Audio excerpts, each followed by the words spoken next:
How to dominate at basketball. I'm Tony. Welcome back to Streetball Strategies. You do something, it takes you everything, blood, sweat, and tears. Put in all that work, conquer all your fears. So whatever come around and what you go through, never let it hold you down, stand on your own too. Today we're talking about how to dominate at basketball. And man, y'all don't ask very much, do you?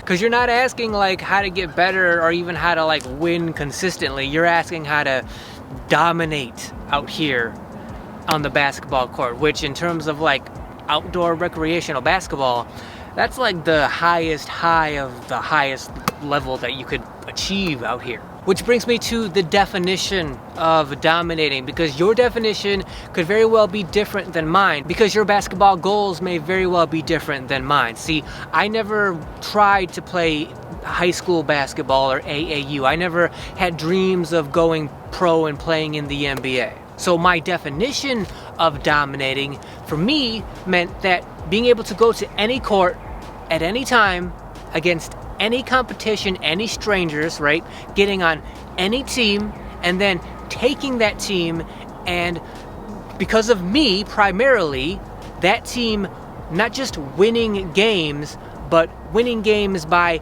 a convincing large margin of points over and over and over again.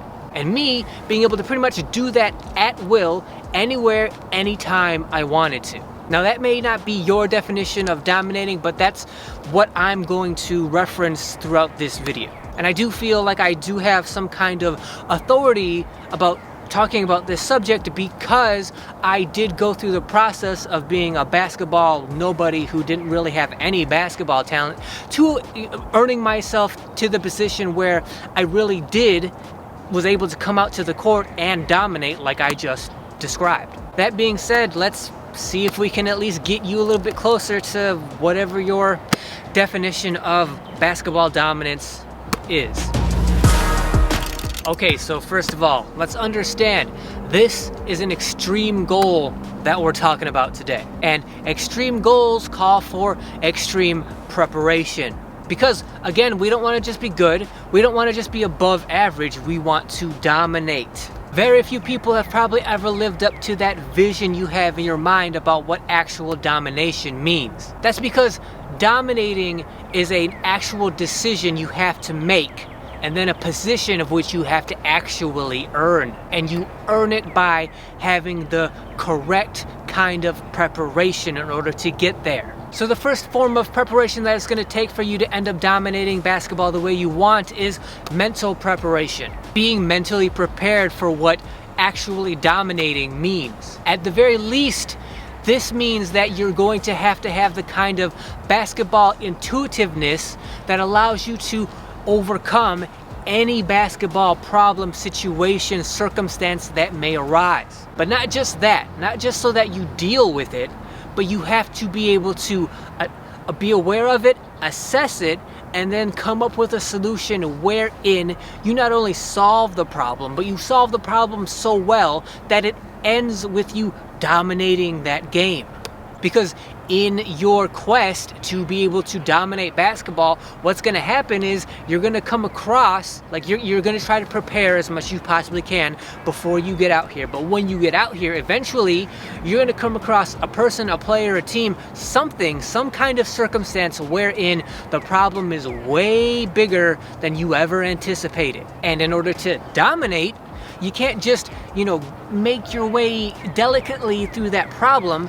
You have to at least, by the end of that game, be able to dominate, win by a large margin, and completely destroy and annihilate that problem. Are you mentally prepared to do that? At the very least, do you have the basketball intuitiveness to be able to assess that and figure it out? It is much more helpful to be very intimately, deeply, comprehensively familiar with the X's and O's, the strategy of basketball. That way you're prepared beforehand, at least theoretically, so that whenever this happens, you do this.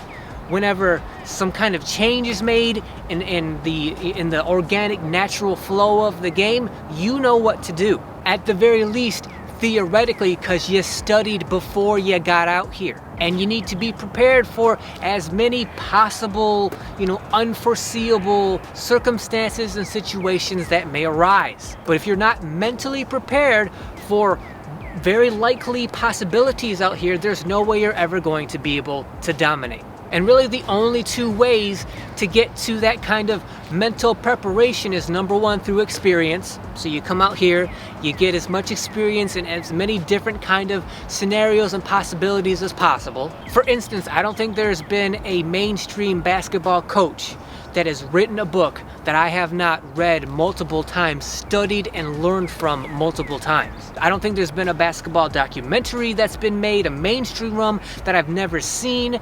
I've seen so many. I've studied every aspect of the basketball game in terms of strategy that I possibly could have. And I'm not even bragging about that. It's just, for me, it was like, I felt like I didn't have any choice. I had to study those things relentlessly just to give myself a chance out here. But what ended up happening is, later on, when I got to that dominating level of my game, I was able to use all that to sustain my domination for much longer. But who knows, maybe I would never have even got to that point if I didn't learn all that stuff in the first place. So your basketball mental preparation has to be better than, and so much further better than everyone else around you, or domination just isn't in the cards for you. The second aspect of preparation that it's going to take in order for you to be a dominating basketball player is physically. Because keep in mind, you're not playing players who are below your level, right?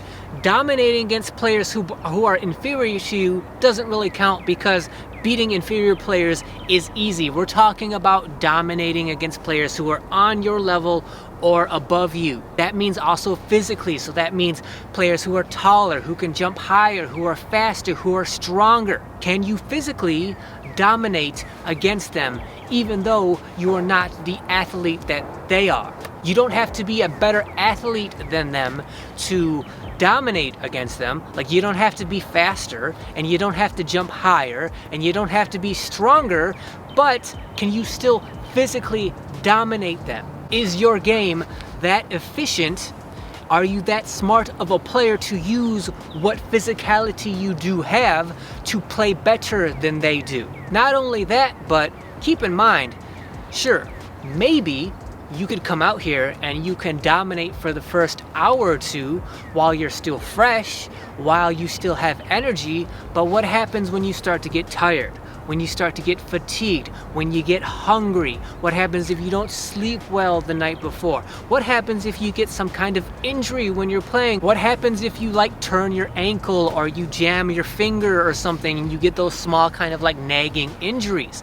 Can you still flat out dominate with all of that physical stuff working against you? So no, you don't have to be a better athlete to be in better physical condition than everyone in order to dominate, but you have to be able to deal with all of that and still dominate at the end of the day. Can you dominate from the very beginning of a day to the very end, regardless of how long that is? 6-7 hours. Can you dominate hour after hour, game after game, different opponents, different teammates? Can you physically keep up with that demand? In the meanwhile, can you stave off injury so that it doesn't slow you down and it doesn't get in the way of you dominating? And then when you inevitably do get injured, can you still dominate with that injury? The only real way to get to that physical level, to have that kind of level of physical preparedness, is to either have basketball talent that you're, physical athletic talent that you're born with, and or to work your way into that condition. Not only is that going to take time and effort, but it also takes you being smart. So you have to engineer your body in a way wherein you can have all of those abilities so that you can dominate the way you want. So you have to structure your life, your lifestyle, your practices, your training, the way you eat, the way you sleep, all of that, so that it caters to you being able to physically dominate the way you want. The third aspect to being prepared for domination in basketball is an aspect that most players don't see coming, and that is being emotionally prepared. Making the choice to be a dominating basketball player is an actual conscious decision that you make that most other players just don't do. And very often, the players that do make consciously that decision to try to go down that dominating path usually do it because they themselves were once dominated on the court. They got on the court with that player that they did not expect for them to, annihilate them the way that they did. Then they got dominated and thought to themselves, I want to do that. I want to be that person. I never want to be dominated like that again on the basketball court. Let me learn how to be the person that does that damage instead of being the person that takes that domination instead. And seeing as how I've been down this path before, let me tell you, there's only two possible ways trying to be a dominating player goes. One is either you don't end up being the kind of dominating player that you thought you were going to be, that you wanted to be, that you envisioned yourself being.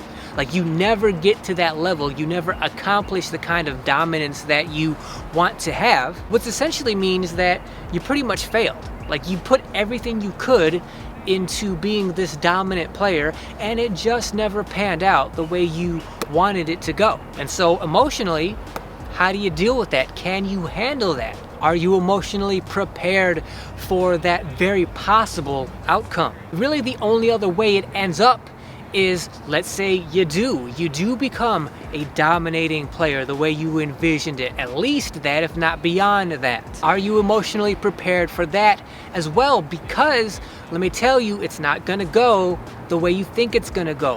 What you think is like, okay, if I become this super dominating player, that's gonna be, I'm going to feel accomplished and so good once I get there. But let me tell you, the cliche is true. It is lonely at the top. Because like we established, very few players ever become that dominating presence. That means when you reach that level, no one else is there. Not only is no one else on that level around you, but everyone else below you who's not on your dominating level, they soon are going to leave. You're not going to be able to play with them for very long. The reason for that is nobody likes to be around. No one likes to play with, even be teammates of the dominating person. Because don't forget, this is a game that's supposed to be fun and enjoyable. It's supposed to be a fun way to use your spare time. If you get on the court with someone who's dominating you every time you play against them, eventually you're just gonna start coming out here because you don't want to be dominated, because it's not fun to play with someone who just kills you every time on the basketball court. And sure, it can be fun to be that player's teammates, but eventually you're just going to run out of competition because nobody's going to want to play against you.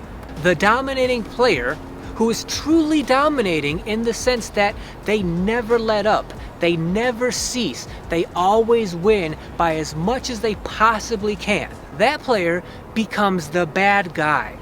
That player becomes the player that no one wants to play against. That player becomes the player that when they show up, people leave, because it's not fun to play against that person. Ideally, like, storybook form of that would be, okay, you come across someone who is so dominating out here, and then you recognize their domination. You're like, that's going to be my rival. Like, I'm going to overcome that person despite how dominating they are. And then y'all two become rivals and have like this epic rivalry.